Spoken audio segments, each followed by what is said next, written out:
Good morning, and welcome to Wake Forest. It's a great day to be in Demon Deacon. Hooray! Homecoming. We are here to celebrate a significant set of milestones in Wake Forest history.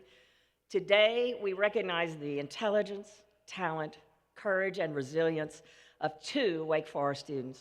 We are profoundly grateful to both of them for making it possible for Wake Forest University to begin making our mission relevant to college students today. My name is Donna Boswell, and as a former chair of the Board of Trustees, I'm honored to serve as our current university, our current and future students, in honoring two of my fellow classmates.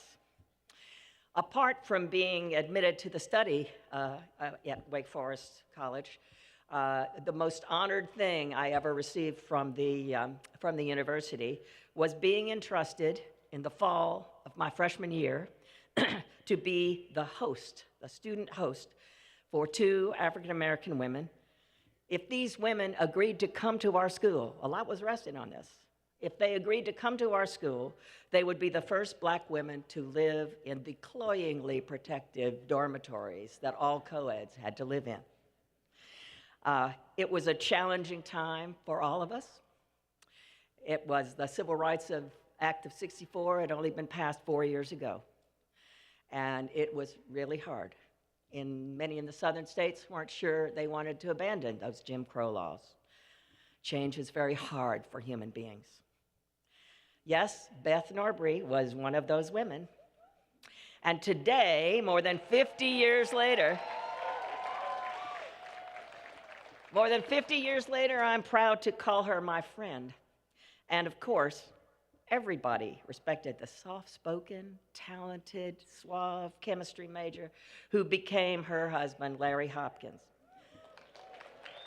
He also made beautiful touchdown runs, and he helped our team win the ACC championship in 1970, first time since 1953. Today's festivities are a celebration of what Beth and Larry have done for Wake Forest, both as students and as distinguished alumni who served as trustees, as well as successful professionals in Winston-Salem. To set the joyful tone for our celebration, I'm happy to introduce the Wake Forest University Gospel Choir, founded by Alice Zonnie Mozon Jr. and James Harrison in 1974.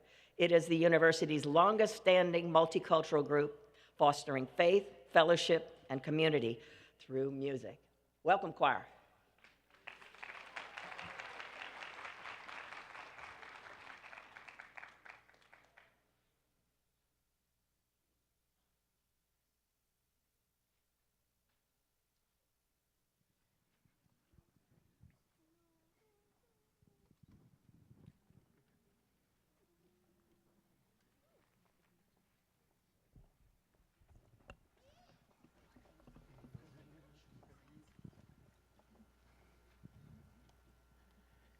Your grace and mercy brought me through.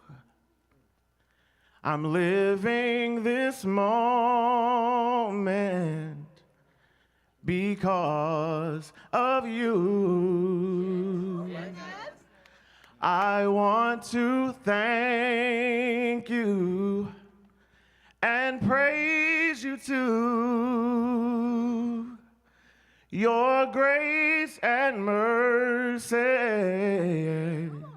brought me through. Your grace and mercy brought me through.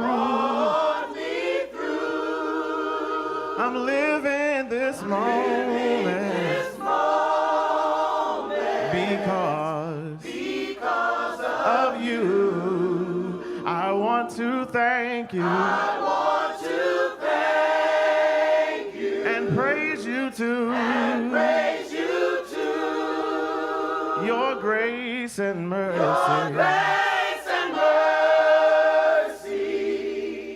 Brought me. Can we put our hands together? Your grace and mercy brought me through. I'm living this moment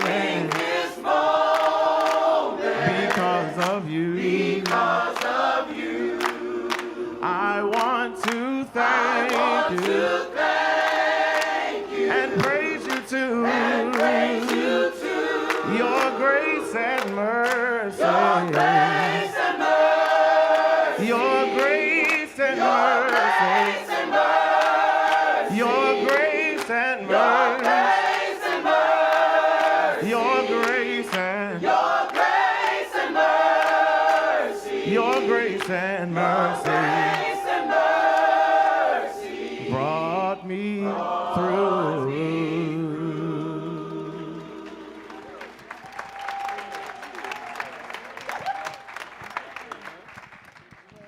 Let him use you. Let him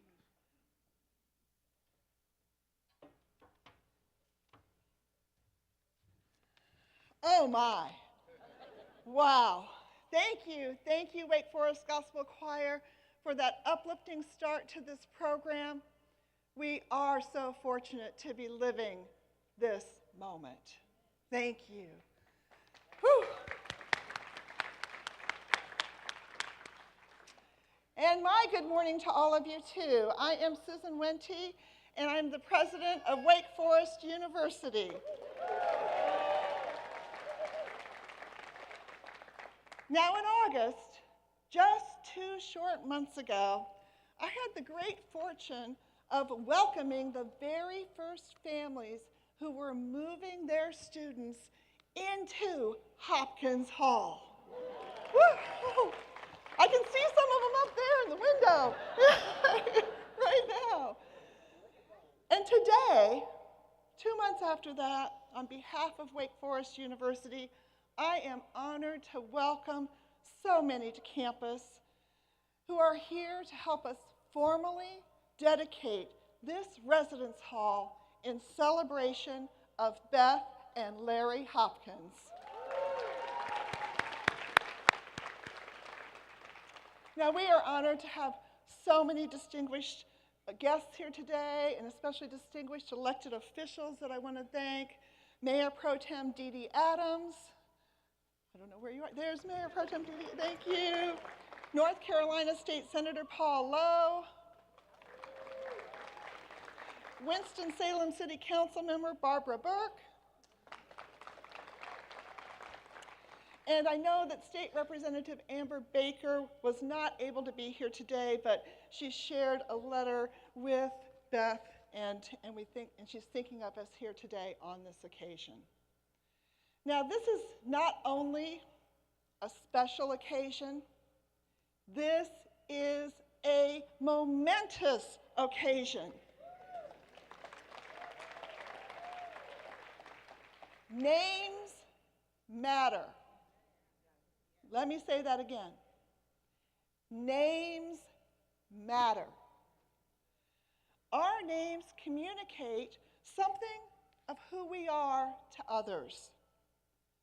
Those names come to be understood within the context of what we do, what we say, how we interact with others, what we leave in our wake, our legacy.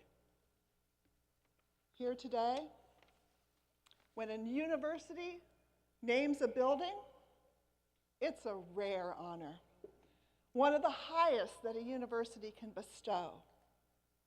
And I think this is especially true when it's a residence hall, a building that becomes home to the heart of our very mission, our students, our why. Naming lets us tell a part of the Wake Forest story. It solidifies the honorees as part of Wake Forest history. It says, learn these names and learn from these stories. The crowd gathered here today represents just a fraction of the lives that were changed by 2 people named Beth Norbray and Lawrence D. Hopkins. 2 people who each in their own right embody lives of learning, discovery, character, leadership, love, and friendship. Two people who have asked hard questions and courageously pursued the answers, who have given wise counsel, who have never stopped learning, and have ceaselessly given of their time and talents to do good in this world. They are some of the very best of Wake Forest. They are pro humanitate lived.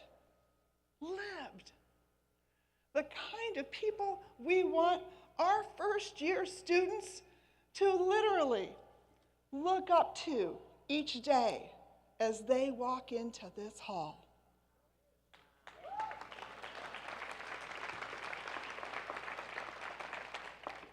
By this naming, we say, this is who we are.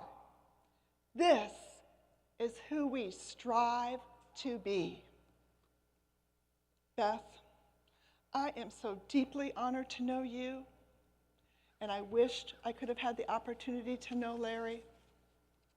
Wake Forest cannot thank you enough for your leadership and all that you have done for this community. Thank you.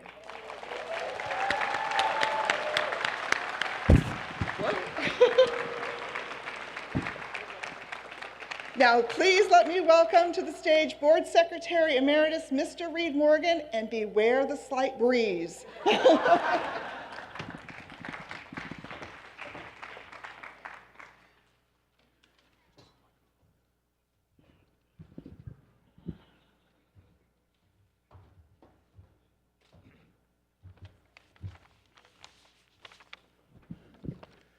Good morning. It's great to see all of you here today. It's a deep honor to join the others on the program to offer a few words on the occasion of honoring my friends, Beth and Larry Hopkins, and of naming a building which will stand as an honor to them permanently. In the life of every institution, there are golden days. Today is a golden day in the life of Wake Forest.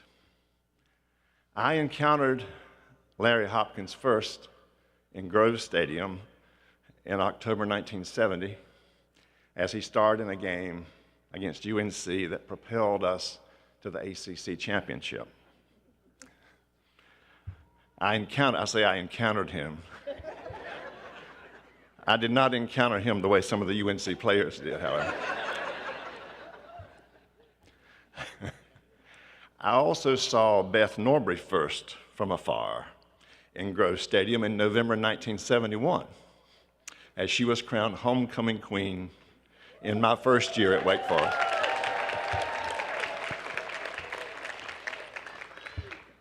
Theirs has been a golden, magical story that changed Wake Forest and improved the lives of others, beginning with their days as students, then followed by Larry's career as a physician and Beth's as a lawyer, and by both as members of the Wake Forest faculty and as trustees of Wake Forest. Theirs is a remarkable story of love, of extraordinary talent and ability, both athletic and academic, and of beauty, grace, and perseverance. As the lifelong history major that I am, I look back at the archives of the Old Gold and Black to see what was said about them and by them when they were students. It's okay. It is remarkable how the extraordinary qualities that we came to know them by later were so evident then.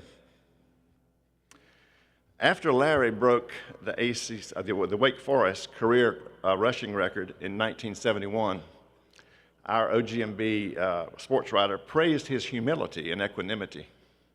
He said, "No one would ever know that Hopkins is a football star by talking to him.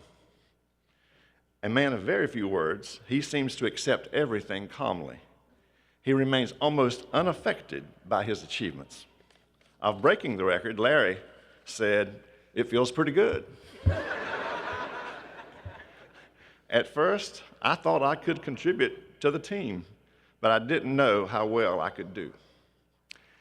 And when Beth was interviewed after being Wake Forest's first black homecoming queen the same year, she said, "I'm just happy.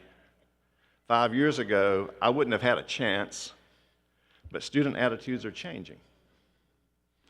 Students can now see people from different aspects of life. But when I was nominated by Petite House, I couldn't visualize a black girl winning. I hope some others can win in the future." And they have, because Beth led the way.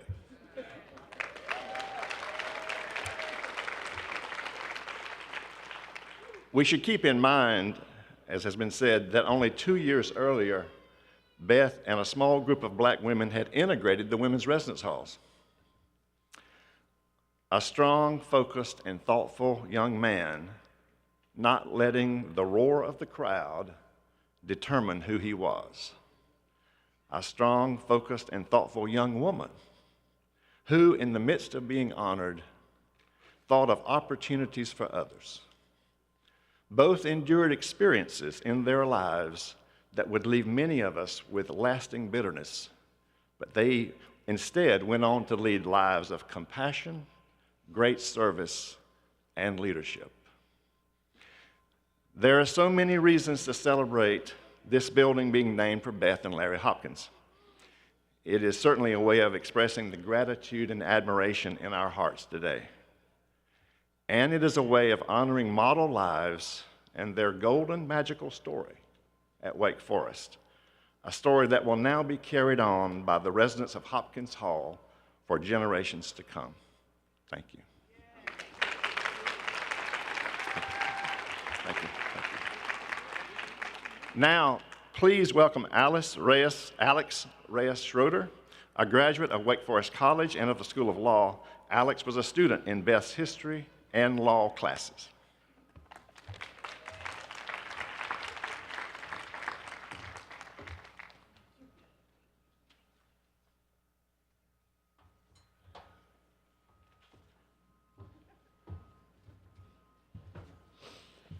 Good morning. Good morning. I had planned to come up here by myself. I chose Wake Forest more than 20 years ago because of what it promised: small classes, a family-like community, and a nurturing atmosphere. Since I had dreamed of going to law school, I signed up for Professor Beth Hopkins' first-year seminar, Race and the Law.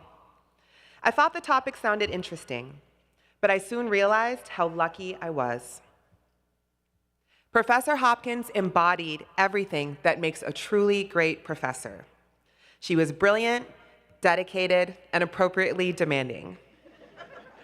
She didn't just teach the law, she challenged us to think critically and to learn the societal implications of the opinions. Halfway through the semester, I went with some friends to Chapel Hill for Halloween. I did not make it back in time for Professor Hopkins' class the next morning. When I returned to my dorm, there was a voicemail waiting for me. "Alex, we missed you in class this morning. It's not like you not to be here. Please give me a call and let me know everything is all right." That message stayed with me. It reminded me that I wasn't just another student in a seat.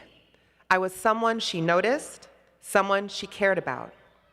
I did not miss another class that semester, hers or any other professors. Professor Hopkins exemplified everything I hoped Wake Forest would be. She made me feel capable, cared for, and seen. Being far from my home of St. Paul, Minnesota, she became more than my professor. She was my mentor, my auntie, and my champion. When I doubted myself, she reminded me that I belonged, and she pushed me to always work hard. I finished that first semester of college with a 3.8 GPA. 16 years into my career now as a lawyer, I still carry her lessons with me: the power of compassion, the importance of integrity, and the reminder to lift others as we climb. Professor and Dr. Hopkins opened their home and their hearts to me and countless other students, creating community and embodying the spirit of Pro Humanitate. It is only fitting that a residence hall, a place of living, belonging, and connecting, now bears their names. Because that is what Professor and Dr. Hopkins gave us all, a sense of home. Thank you, Professor Hopkins, for your wisdom, your kindness, and the legacy that you bring to this community. I would now like to welcome Wake Forest Hall of Famer and ACC legend, Larry Russell.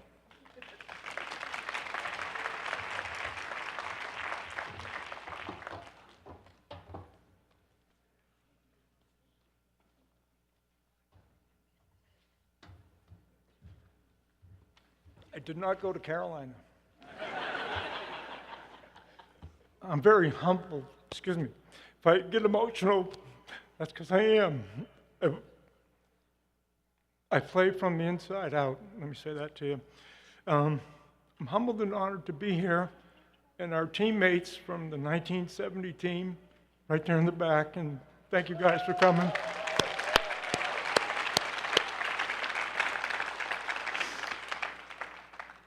I think I'm supposed to give you the football version of Larry Hopkins because nobody else knows it. And it's not Dr. Hopkins, it's not Larry Hopkins, it's Wheels, W-H-E-E-L-S. And personal and business reasons brought me to Winston, probably more than the average graduate from Massachusetts. That's where I'm from, northeastern Massachusetts. And so my frequency in visiting Hoppy and Beth and Michelle and David were much more frequent than the average graduate. I thought it might be interesting to hear about the guy we played for, Cal Stoll. When he came to Wake, we had about 100 quote-unquote players to meet in a room. Didn't say a word. He just handed out a piece of paper with a pen and said, I want 2 names of someone you'd want to be in a foxhole with in Vietnam. That's how old we are, in case you're wondering. And his job in his mind was to weed out those that didn't want to pay the price. And when you have 3-hour practices and 125 down-ups and let's do some more. It was, he was tough. Some of the things he would say to us when it was 95 degrees and humidity was 100%, don't worry, you'll pass out before you die. Interesting, right? And then the other one was like, in trying to build us up, you're like a blade of grass. You either grow a little bit or you die a little bit every day. And that's true. So what did he do on the field? I mean, you folks know him as Dr. Hopkins and what he did with all the beautiful things he's done for the university and local ladies. And I guess I got 5 kids and 10 grandchildren, and 5 had black fathers, so I'm all in. Everybody on our team was colorblind, and we don't care, you know, we accepted Italians, everybody. We got Italians back there, right? So we were wide open. And so of the 100 males that were in that room when Cal Stoll came that first day, in 1970, I think we ended up with about 40 players.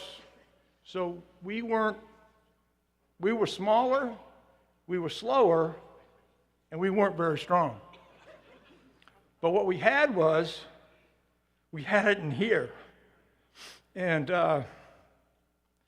Hoppy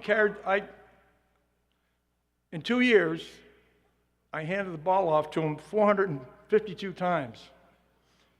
And I didn't know all this stuff until I was asked to do this, so I kind of looked it up. And I better know, but I have something for you other than here I am. But the guys we played with, we were there to hold each other up when things were bad. And we just pulled it together, and I'll give you some highlights of what he did. There was a guy at Duke, a defensive back, our second year, by the name of Ernie Jackson. Ernie Jackson was player of the week, 2 weeks in a row. Offense and defense. That's all we heard about from Hoppy was, take care of this guy. He literally, this actually happened. We ran an option offense, and if the defensive end just sitting there waiting for someone to do something, he ran by him, and Ernie Jackson was right in his face. And Hoppy, I promise you, this is true. He knocked him on his butt, and then his cleats were right on his chest. And you had to see it to believe it, but he did it. And that was one thing. And you think of Dr. Hopkins, mild-mannered. He didn't say boo. Yeah. And so we're playing Clemson after the Virginia Tech game in 1970. And you know how many 230-yard games a running back has? Back then, today they got 18 timeouts a period, and but this was like rah rah, we're boom boom boom. He had 230 yards rushing in one game, and we just think about all the NIL money that's being handed out, and guys hanging around 6-7 years, and man, if we had more time like they did, we'd probably have Hoppy to have 250 yards a game or something like that by the time it was over with. But I got to know Hoppy after football, and that was the real guy, coming down here so often and being with him. It just amazes me how much he gave back to all of us. Just his friendship. And we were midgets. On a good day, I'm 5'10" and a half, and we always fought about who was taller, me or him. And Eddie Stetz he was our all-conference middle linebacker. He's the same height as we are. So we were a band of midgets, and we made chicken soup out of chicken feathers, I guess you might say.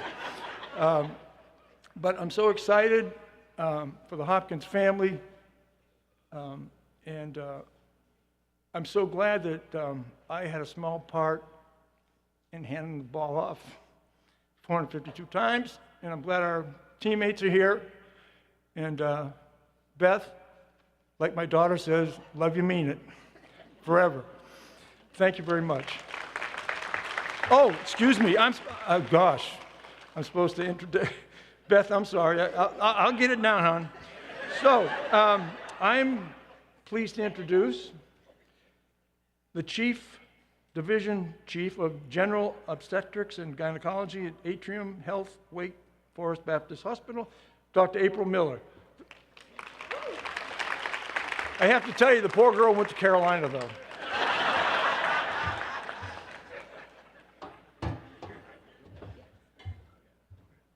I hate to have to follow that. I won't be as funny, probably. Good morning. It is truly an honor to stand before you today to celebrate and pay tribute to someone who has had an immeasurable impact on my life and the lives of so many others, Dr. Larry Hopkins. I began my career at Wake Forest in 2016, shortly after completing my residency training in Memphis. Dr. Larry Hopkins was not only a respected colleague, but also a cherished mentor, and I always called him my work dad. I vividly remember one weekend when I was on call for gynecology. I arrived at the hospital to begin rounds and found Dr. Hopkins already in the workroom. After double-checking my schedule to confirm I was indeed on call, he smiled and said, "You are on call this weekend. I'm just here if you need me." His presence always brought comfort and a smile to my face. On another occasion, I was performing a challenging surgery with a junior resident who had never performed the surgery before. I called Dr. Hopkins for assistance, and without hesitation, he came to help and scrubbed in. Throughout the case, he offered steady encouragement, telling me what a great doctor I am and that he was proud of me. To this day, Dr. Hopkins' former patients continue to share with me their admiration for his exceptional bedside manner and the respect he consistently showed them. I'm honored to continue caring for his former patients and grateful for the trust they have placed in me just as they did in him.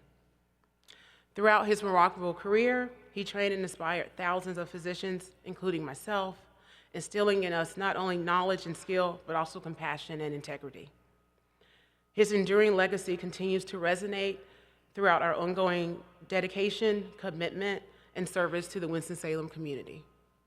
Dr. Hopkins was an extraordinary obstetrician and gynecologist who served the Winston-Salem community with skill, compassion, and dedication for decades. His legacy is profound, and I can only hope to honor his example through my own work and commitment to patient care. Thank you, Dr. Hopkins, for your tireless dedication, your wisdom, and your inspiration. Your legacy lives on in each of us, and it will continue to shape our community for generations to come. Thank you. Please join me in welcoming our next speaker, Wake Forest Hall of Famer, Super Bowl champion, and founder of the nonprofit Mr. Robbins Neighborhood, Fred Robbins.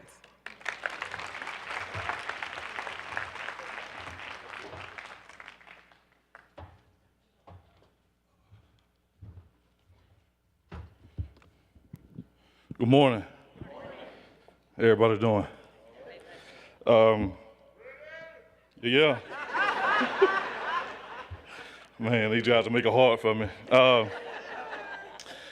In the fall of '95, during my freshman year here, I had the privilege to meet Dr. Larry and Beth Hopkins. On my recruiting visit, their names were thrown around as someone that you have to know while you're here at Wake Forest. They welcomed me with open arms, just like they did everybody else. Helped shape my career here as a student athlete here at Wake Forest. Dr. Hopkins was a true inspiration as to what a true student athlete does, not only on the field, but what to do off the field as well. Witness how they approach things, life, hard work through their dedication, the willingness to help others, going above and beyond to make sure everyone here was okay. Make sure everyone had the tools they needed to succeed, and I can always count on them, lean on them whenever I needed advice. They treated me as one of their own by showing me that tough love with Beth. I was drafted in 2000 by the Minnesota Vikings. Yeah, and then, but it wasn't until 2008 when Beth had stayed in contact with me through the years. But 2008, her and Dr. Hopkins came to see me play in New York after we won the Super Bowl. And I'm glad to wait for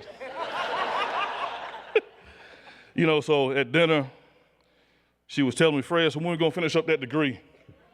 Because in 2000, I put all my eggs in my basket and focused on the NFL. But in 2008, we were sitting there having dinner. And I was like, I don't know, maybe when my career would I go back? She said, no. She said, the NFL has a program, you can enroll now. So in 2009, while still playing, I enrolled back at Wake Forest to finish my degree with Beth Hopkins. Hold on. Y'all clapping. But let me tell you, it's been some long nights after practice, still having to come and do work, and she held me accountable every time we was on the phone, make sure all my assignments were done, tell her what books I had to read, all while still playing. It was a tough task, but it taught me something I didn't know about myself, right?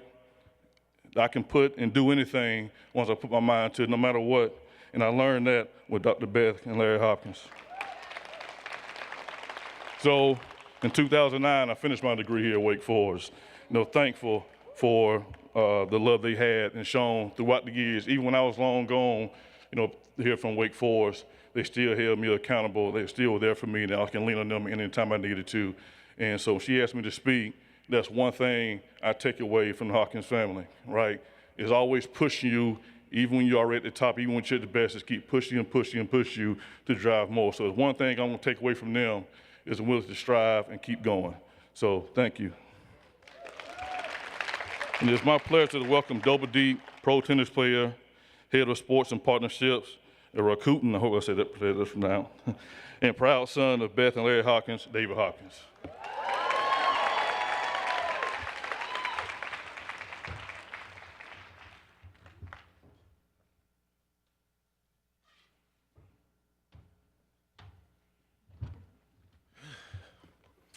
Good morning. Thank you to President Wente, trustees, faculty, staff, alumni, friends, and family for joining us here today. This isn't just about two incredible people. It's about legacy, about what it looks like to open doors for others, even when you had to break them down yourself. My parents met on this campus at a time when very few Black students were here at all. My mom was one of the first Black women to live on campus and Wake's first Black homecoming queen.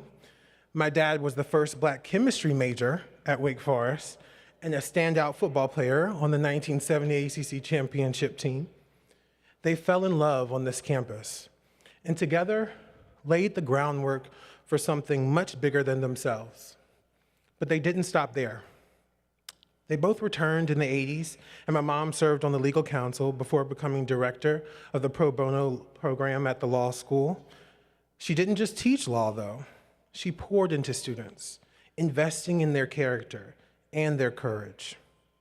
And as many former students say and have said, she was a mom away from home, leading with grace, empathy, and an unwavering expectation.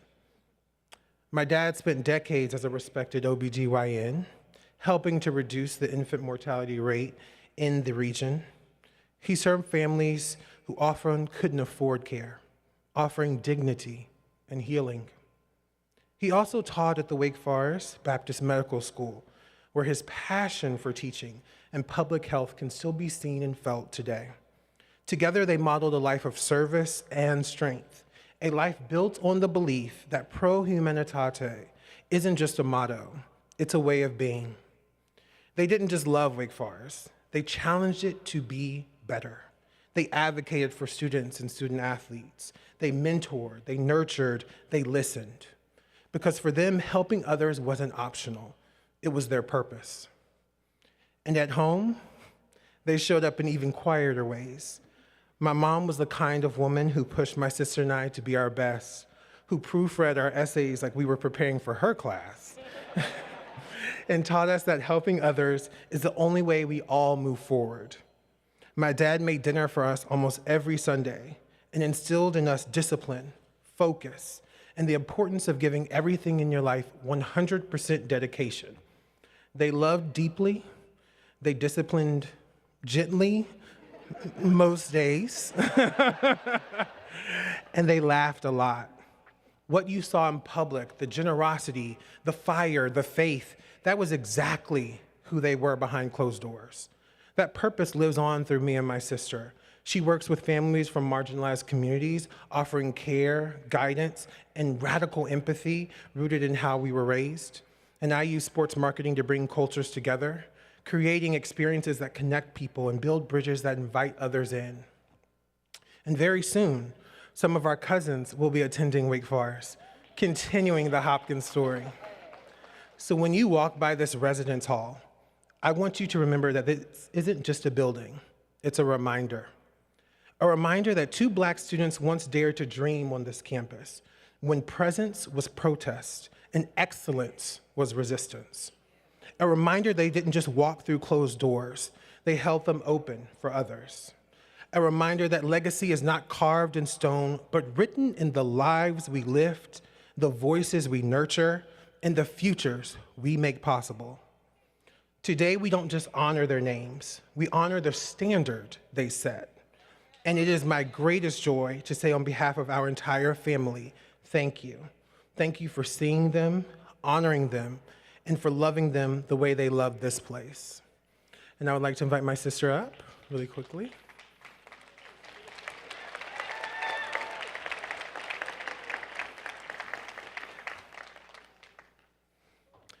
And now, it's only fitting that the final words come from the very heart of this story.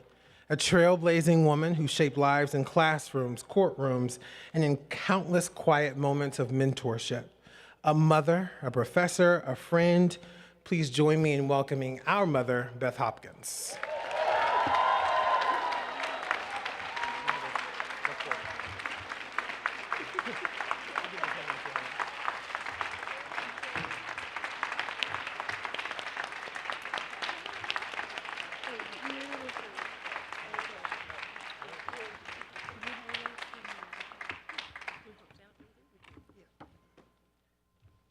And now it's my turn. Okay. To the trustees, Dr. Wente, administrators, my family and friends gathered here today, good morning. The tears have not stopped flowing as I am truly humbled by the dedication of this building in honor of my late husband, Dr. Larry Hopkins, and me. Thank you, Wake Forest, for this opportunity, which is historic and acknowledges not only the Hopkins family journey, but the journey of all the students of color who preceded us and laid the foundation for creating great memories for me and my friends with whom I've had and enjoyed a 50-year friendship because of this institution. Also, as I stand here today, it is because of his grace and mercy. And although the journey was not easy, I am thankful for the time that I spent here. Larry Hopkins and I met in the spring of 1970 in front of Wake Chapel. We were married for 47 years, had 2 children, now have 2 granddaughters, and Wake Forest was the bond that sealed our relationship. Larry cherished the members of the 1970 football championship team, and later was a compassionate doctor who loved delivering babies, teaching residents, and providing medical care for all of his patients, irrespective of their economic status. The physicians in East Winston guided him during his early years of practice here. Moreover, he was grateful to Baptist Hospital, the OBGYN department in particular, and to Nuvant for allowing him to guide expansion of the delivery of medical services to our community. Our friends, the WSSU family, and the Winston-Salem community welcomed him and supported his practice with great enthusiasm. And an African-American graduate who owned an AM radio station gave him a voice in the community. When I graduated from Wake Forest with honors, the law school did not accept me, noting that they already had 2 of them. I was not mature enough to understand that a plan had been mapped out for me. I just had to wait my turn. Often, I wondered why a guidance counselor from Panama City, Florida, sent Larry to a junior college in the mountains of North Carolina, where there were so many options available for him academically. Interesting enough, he was not recruited by any school for football because his family had moved all over the country, courtesy of his father's commitment to the Air Force. But divine providence was at work. Larry always loved Lees-McRae College in Banner Elk, North Carolina, where he was a running back, and get this, return punts, Larry Russell. And in the spring of 1970, a football coach at Wake Forest lured him away. We met, and the rest is history. Had Larry not attended Lees-McRae College, we may have never become a team. When I entered Wake Forest, fresh from the years of tumultuous civil rights struggles in Virginia, courage was my constant guide. There were about 18 black students on campus in the yellow and red fall of my freshman year. My roommate, Deborah Graves, and I were the only 2 black women who lived on campus initially, and the other 2 black women, Linda Holliday and Wilda Gillum, joined us second semester. The number 18 included, get this, 11 black athletes. We were all affirmative action students. And later, Parthenia Richardson and Camille Russell joined us. You may have misgivings about affirmative action, but you should not. Affirmative action at Wake Forest did not mean that standards were adjusted to accommodate us. It meant that the school dared to bring in academically talented Black students who would help broaden the perspectives of students of European descent who were uninformed as to our accomplishments and stamina. There was one Black professor at the school in the religion department, no Black administrators. Since we were from the say-something generation, we encouraged changes in the look of the decision makers and helped to increase diversity in the faculty, administration, and student body. There were 3 Blacks on the basketball team, 8 on the football team.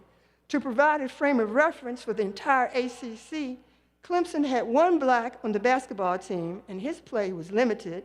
And in 1970, when we upset Clemson at Grove Stadium, there were no Blacks on the Clemson football team.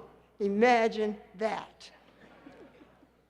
While students today have their blue face, Christian Rock or somebody, and Sexy Red,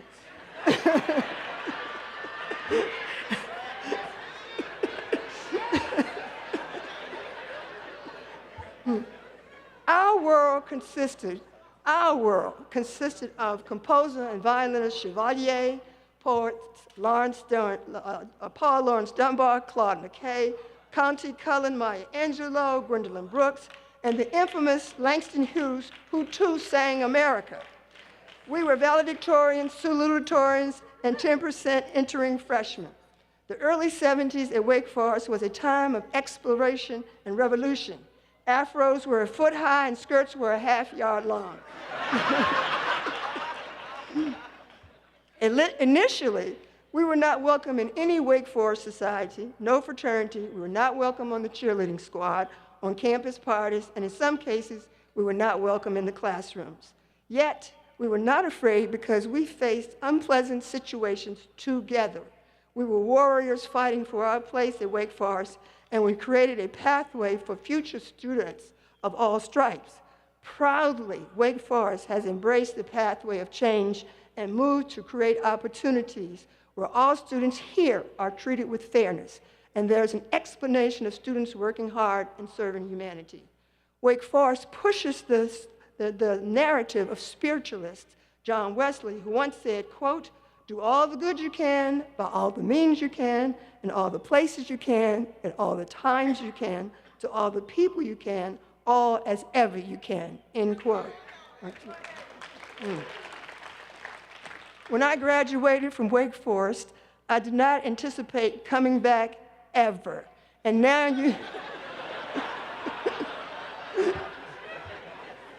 you can't get rid of me. All 4 of the presidents with whom I had the pleasure of engaging and contributed to my experience at Wake Forest. Dr. Ralph Scales was out front on the issues of equality and justice.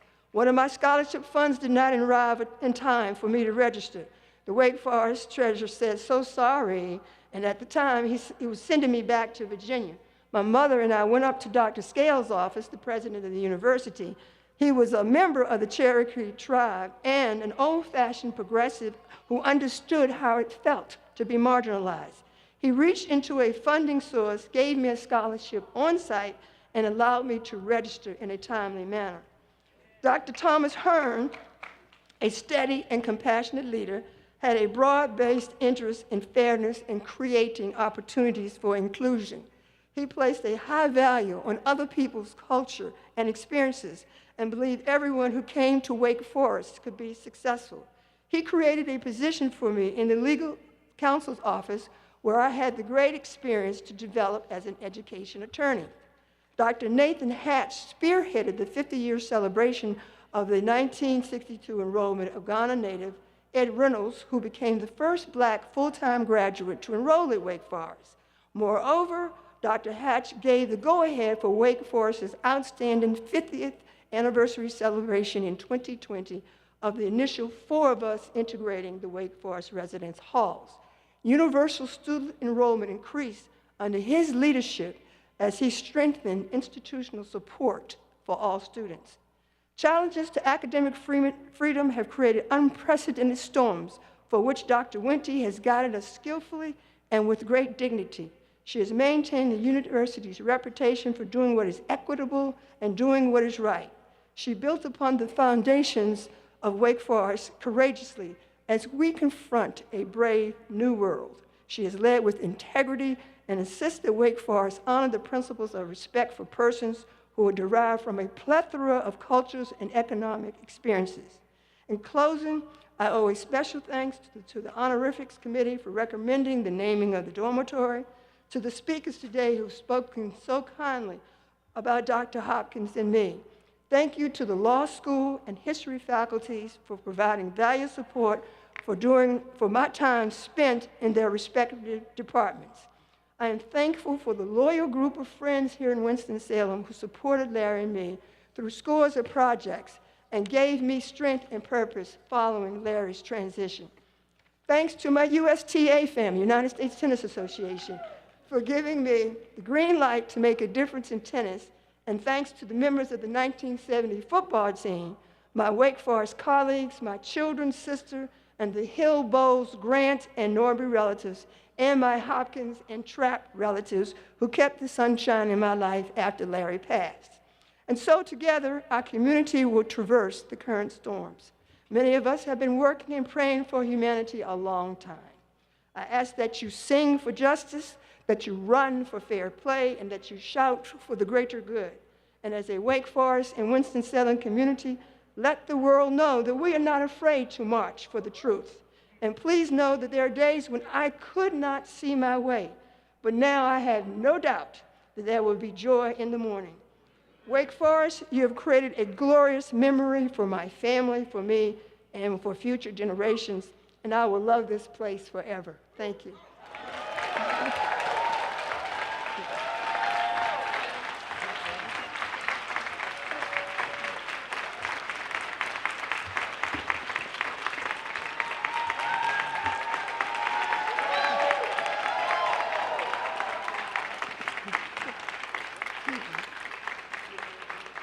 And will Delta Sigma Theta please come forward? This sorority is my sorority and was founded in 1913 at Howard University and recognized as one of the world's leading service-based organizations. And following Delta Sigma Theta's tribute, Omega Psi Phi, would you start coming forward?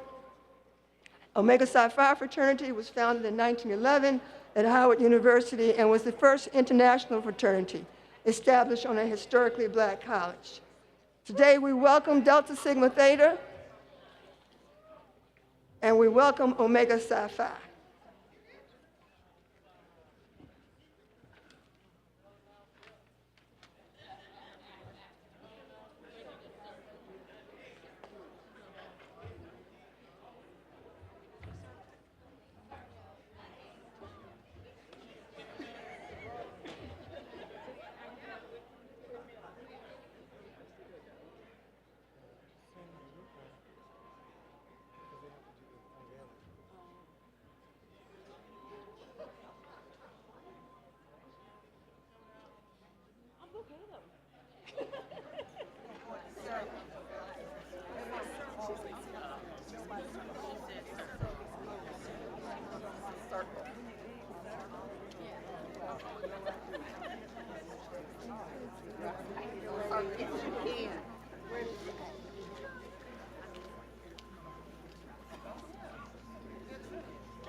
Will the Omegas please come to the front as well?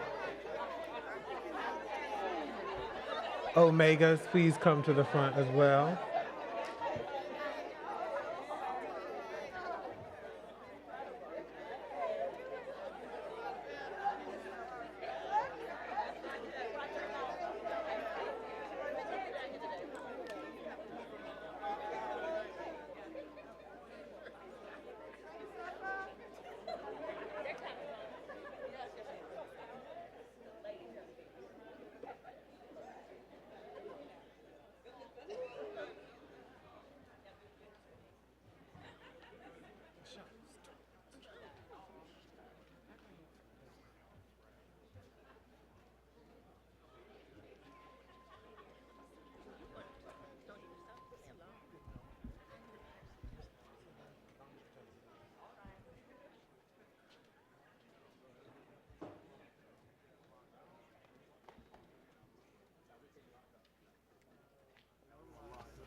Thank you. Thank you for those tributes to a very special day, to a very special couple. It is a very, very wonderful day to be celebrating here at Wake Forest. I'd like one further thing before we go as we all get settled here again. I am grateful that our president, who joined us in 2021, kept us on the road to doing a better job of memorializing in our names and the things that we do on campus. We hope that you will have enjoyed participating in this recognition of people who have, through their individual lives, contributed to the way our institution has evolved. And when I look at Wake Forest, the organization that has perhaps done most in this regard, through the forestry program and all the things they're doing, it is Residence Life and Housing. So I am happy to have join me on stage Dr. Stephanie Carter-Atkins, Executive Director of Residence Life and Housing at Wake Forest, and Beth Norbury Hopkins for a special presentation.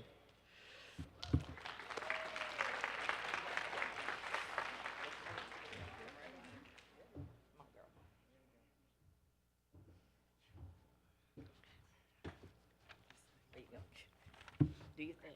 Oh, you got to do this. We're just a little bit. You're good.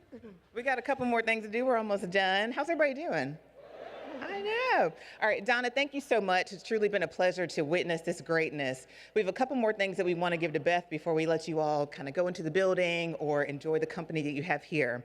But I want to show this T-shirt. Each of the Hopkins residents this year has a T-shirt that we gave out to them during move-in day. So you'll see there are a couple different symbols on them. So this is the crest for the building. The door that you see represents the door that both Larry and Beth opened up for future Wake Foresters for, hopefully everybody can see this, right? I don't want to block Beth either. The door that they opened up and access for them and future students to be able to come here to Wake Forest. The heart that is a symbol on the shirt represents not only the love they have for each other, but the love they have for Wake Forest University. So as I said, this is a gift that Residence Life and Housing wants to give to Beth on behalf of our department to represent this. Okay. Absolutely. Next up, we have a rendering that we're going to show that's of the building. So Hanbury is the architect group that designed this building, and they did a drawing that we're going to give to Beth again on behalf of the university and on behalf of our department that we are going to unveil right now.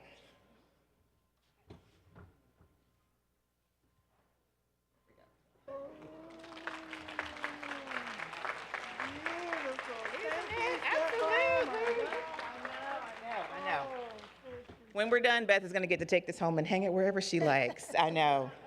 So we have come to the end of our program. One, I want to thank everyone for having the opportunity to come out and celebrate this momentous occasion. When we are done, there are going to be some tours inside the residence hall. Do not storm it all at once. There's a lot of you all here, which is amazing. But we have some rooms that we'll show off so you can see the inside of the building. There's also some food on the outside. So we hope that you will come in, check out the residence hall, grab some food, say your thanks to Beth for her time to be able to be here. And it has been our pleasure to have you all here and welcome you to Wake Forest and to Hopkins Hall. Enjoy your day. Thank you. Awesome.